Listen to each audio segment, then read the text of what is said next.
Hi, I trust that we're all in good health, maintaining our faith, and keeping in contact with each other while cooperating with the national efforts towards averting the spread of this COVID 19 virus. We are confident that this too will pass, and whether you believe it or not, God is doing a work in our day. Nevertheless, based on the current realities, the government has deepened separation by having all non essential activities forbidden. During this period, the church doors will remain closed, but that's only the building. It is physical distancing that will avert the spread of this virus, and we should do all that we can to adhere to those guidelines. But as a church, we cannot adhere to social distancing because the church is a body, not a building. The building will remain closed during this period, but the body must stay connected. We thank God that through technology we can stay connected and still maintain physical distancing.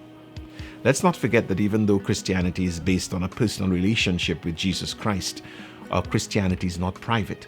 The Apostle John says in 1 John 1:7, "But if we walk in the light as he's in the light, we have fellowship with one another, and the blood of Jesus Christ his Son cleanses us from all sin." He also taught that it is not possible to love or know God and not love others because God is love. As this situation persists, some of us, including the church, are losing income.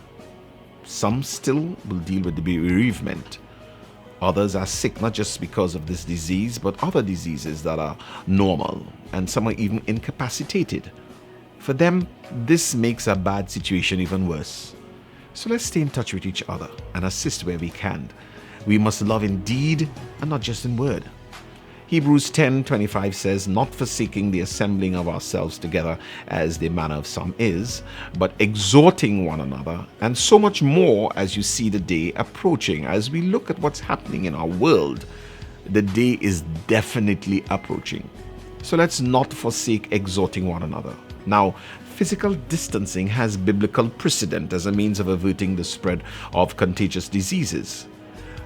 But let's still maintain our schedule of corporate worship. Join us for our streaming of Sunday morning services at 7:45 a.m., our Good Friday service at 6 p.m., and empowerment services every second and fourth Friday at 7 p.m. Find us on YouTube and Facebook and share our sessions with others. Our youth ministries have established electronic means of staying in touch with our young people, and our intercessory team has established WhatsApp prayer networks. Jesus says in Matthew 18:20, "For where 2 or 3 are gathered together in my name, there I am in the midst of them." The church does not need access to a building to function. We can have virtual gatherings in his name through the electronic media.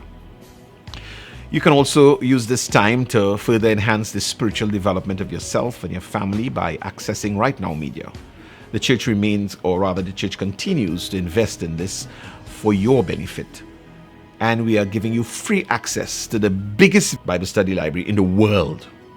Right Now Media is like the Netflix of Christian Bible studies, with 10,000 plus Bible study videos, 2,000 children's videos, and more.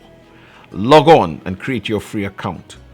If you have never logged in or you do not have an account, you can find the link on our website, openbiblesiparia.org. That's openbiblesiparia.org.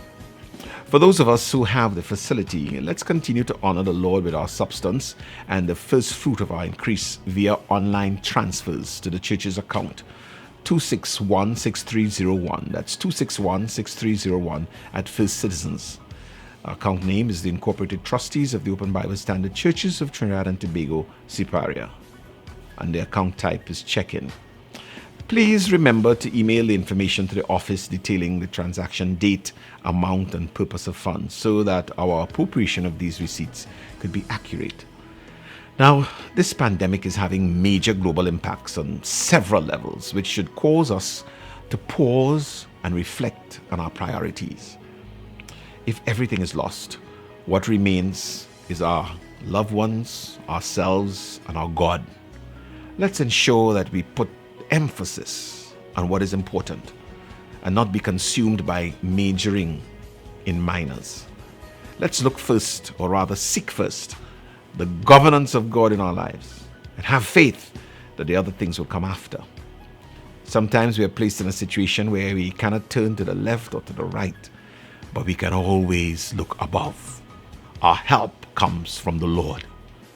Let's continue to trust God, who will never fail us. But, however, we must be wise and prudent. I trust that God will richly bless you, and let's stay connected to Him and each other.